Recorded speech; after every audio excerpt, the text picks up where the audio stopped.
Hello, welcome back. I'm Tonya from Tonya's Witchy Kitchen, and how are you doing today? So, I know why I don't like New Year's resolutions, but if you did New Year's resolutions, are you still doing them? If you quit, you can always start over. That's why I don't make resolutions. However, I realized that when it comes to Lent, which, if you're Catholic, you do the thing. But don't give up coffee, because that affects other people, not you. It's the safety of their lives. I realized that is almost my New Year's resolution thing. And how have I been doing on my New Year's resolution? Lent? Well, not too bad. My thing was to put a piece of clothing into a bag for giveaway. And what does that have to do with my religion? Well, it has to do with downsizing and not needing so much more and simplicity, right? Because when you are overwhelmed and you have too much going on and, it's utter chaos, your life is chaos, which I feel my life can definitely be. If it's utter chaos, well, then you cannot get that close to God, right? Because you have all this stuff in the way.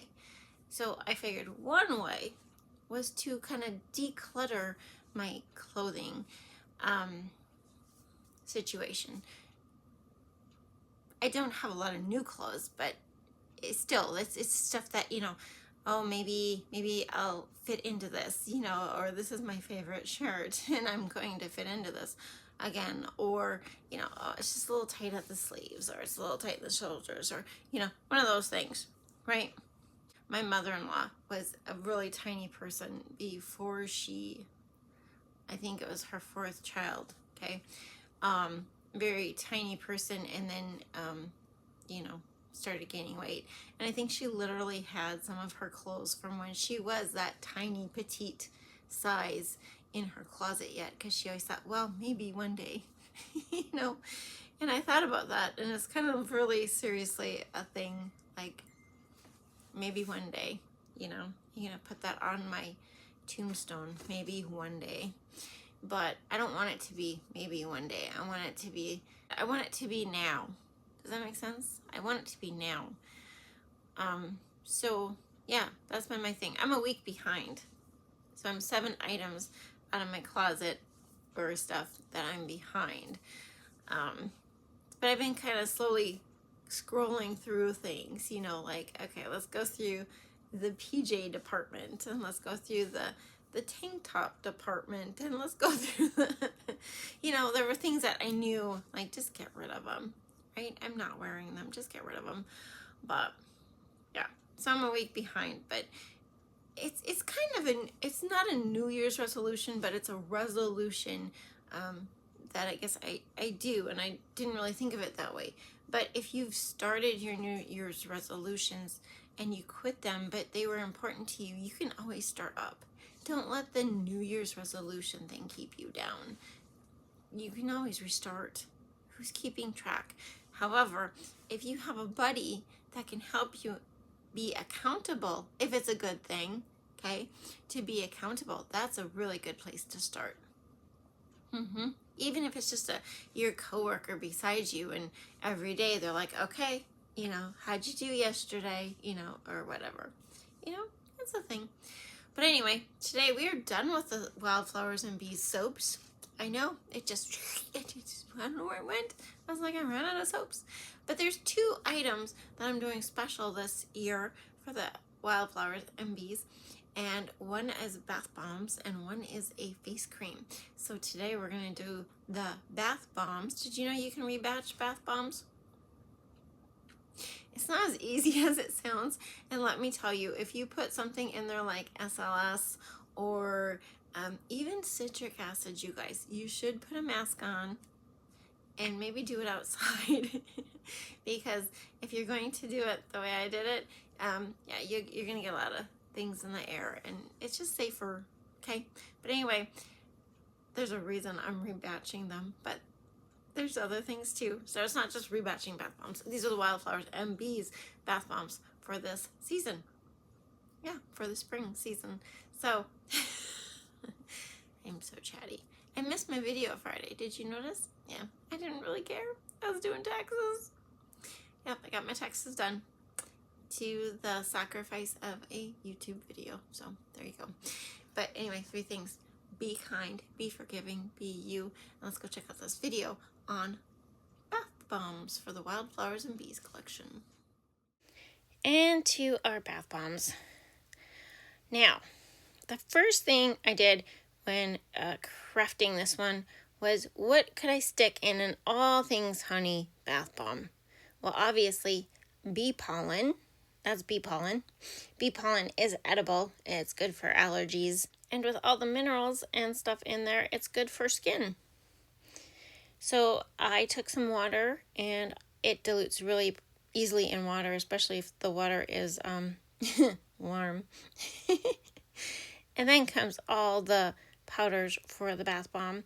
This is dendritic salt. I like to mix my fragrance oil in here.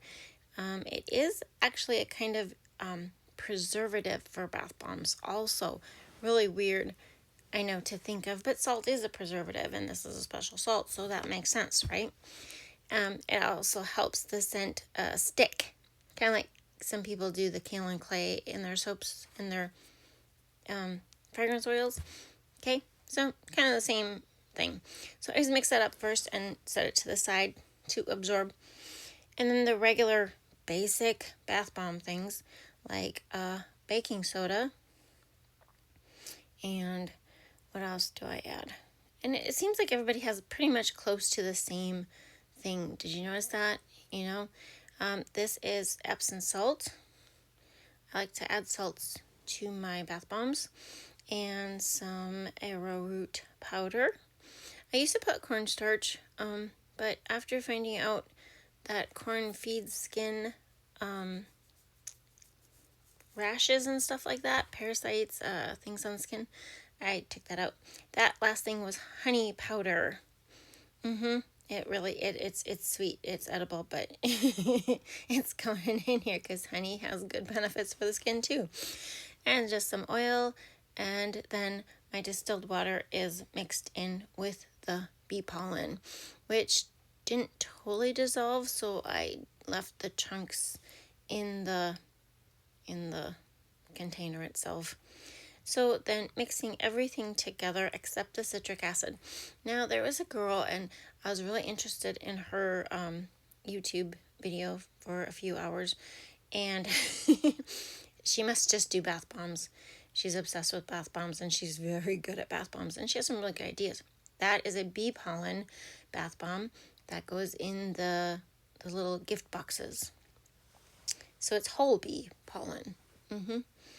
This one is, this was diluted in the water. So, but yeah, sometimes I don't feel I have enough water. But she had some really great tips on bath bombs. Like, it's just crazy. And her story was really interesting. And I'll maybe post a link below because I don't like bath bomb videos, actually. And I think they're kind of boring. And I'm not good at bath bombs. I'm still not good at bath bombs, right?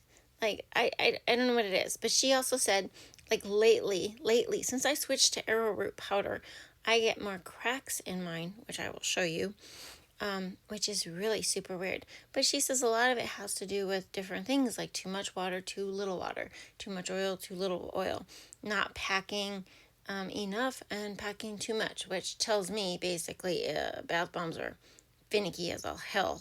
That's literally what it tells me. One thing that was really interesting that I haven't tried yet was she basically, once she got them molded and let them set for a little bit, she shrink wrapped them. She shrink wrapped them for 24 hours. And she says they still dry through the shrink wrap, but they unmold perfectly. Interesting, but I just feel like what happens if the shrink wrap, leaves those lines, So I don't know. I didn't try that one. So, and molding. These are pretty big bath bombs. They weigh like 7 to 8 pounds. 7 to 8 pounds. Holy cow, that's a baby. 7 to 8 ounces.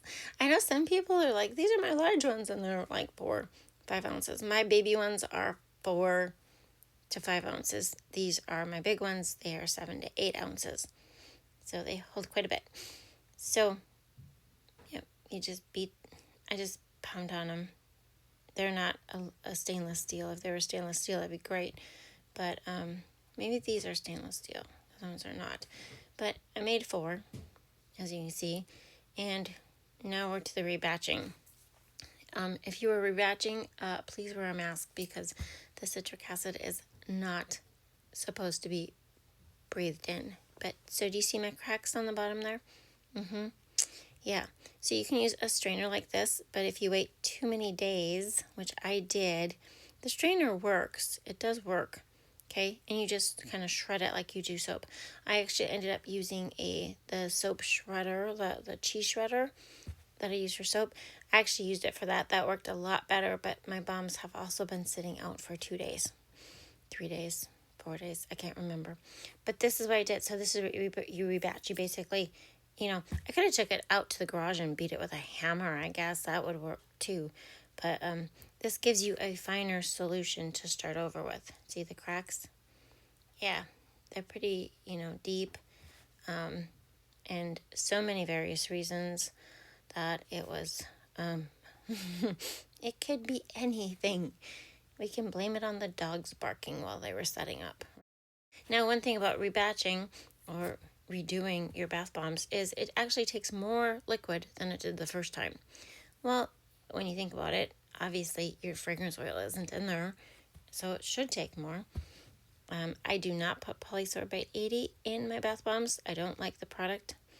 And there is the reason why I don't like mixing it at the same time, because then your citric acid goes, your solution starts to bubble because the citric acid is added in there. You missed that because I forgot to put it in there. Isn't that funny? The first part, way back, when I was molding them. That's why it was so messy, because I forgot to put it in, so I had to go back and put it in, and that didn't get videoed, but there is citric acid in there, which you could see because it bubbled up. So adding just same amount of oil, or a little more oil, and the same amount of water. I like to spray this little sprayer. It works amazing because it doesn't make the solution bubble up. I don't know why. It just doesn't. And the whisk just helps to incorporate the water a little bit better than just mixing it with my hands. You know what I'm saying? Because it has to be it has to be sticky, but not too sticky. It's just all a thing. But I have found that running the powders through a strainer, to really sift them, and using the whisk doesn't make a bit of a difference. But we're back to packing these bath bombs. So you pack one side, you pack the other, you put the stuff in the middle, and you mush it together.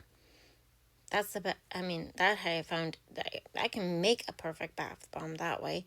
It's just the drying and everything else. And I can't say it's over, humid. My house is dry. It's winter, dry. And so just, doing the same thing. So, yeah, these are small batches because they only make 2 big bath bombs with a little bit extra, for wiggle room.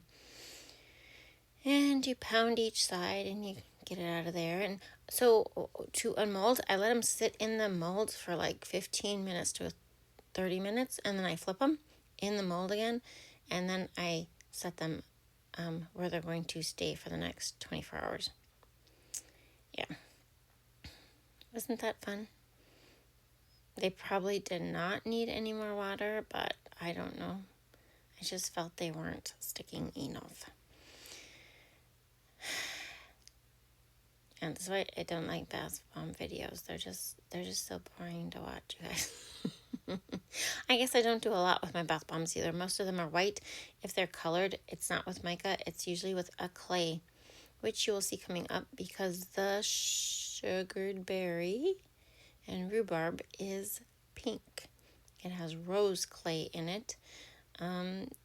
These are the All Things Honey. Oh, no, it's not. It's wildflowers and honey. That's what it is. I'm sorry. All Things Honey is the bar. Wildflowers and bees. It's wildflowers and honey. That's the fragrance oil in here anyway. So if you're looking for it's on the website. If you're looking for the bath bomb, it's the wildflowers and honey, which fits the wildflowers and bees. And boy, am I confusing. Okay. Moving on. I wanted to get your opinion on which style you liked. So we're going to do a cocoa butter drizzle. Now, you don't have to use cocoa butter. You can actually use mango butter or kokum butter. You want to use a really hard butter so that it hardens and dries. So we're using Gold Enigma from Nurture Homemade. It is it's just a really glittery powder. Looks cute in transparent soap, and then a little bit of baking soda. So it's actually more baking soda. Like, I don't know what it is. To cover 2 bath bombs, I use about 0.18 ounces of cocoa butter to 0.28 ounces of baking soda with mica. In there, around there. It's never exact, it's never the same. But anyway, I thought, wouldn't it be cute to have a honeycomb pattern on a bath bomb? And I'm still not sure if this is what I'm going to do, because I do like just the drizzle. And I mean, I guess I could do more of a drizzle and then put this on. That probably would have been cuter instead of the circles, but, it is what it is. So you just have to let me know what you think of that. And you just put the plastic wrap on there, and you can actually rewash them. It's super crazy. Now those are the rebatched ones, and these are the ones that they have a couple cracks in them. They're probably going to be, gifts for Easter here. The bonus to messing stuff up. Just when you're mixing it, make sure your baking soda gets dissolved totally, because otherwise you'll have little clumps, which I sometimes do. So this is what I would just call a simple honey drizzle. It's not. But it looks really cool. The hotter it is, the more fluid it is. And I don't pour it until it's under 150 degrees. These are my pink grapefruit and mint. These are the sugared berry and rhubarb. And of course we have the wildflowers and honey. There they are. And as always, I hope you had a good time. Thank you for dropping by. I will see you next time. Bye-bye.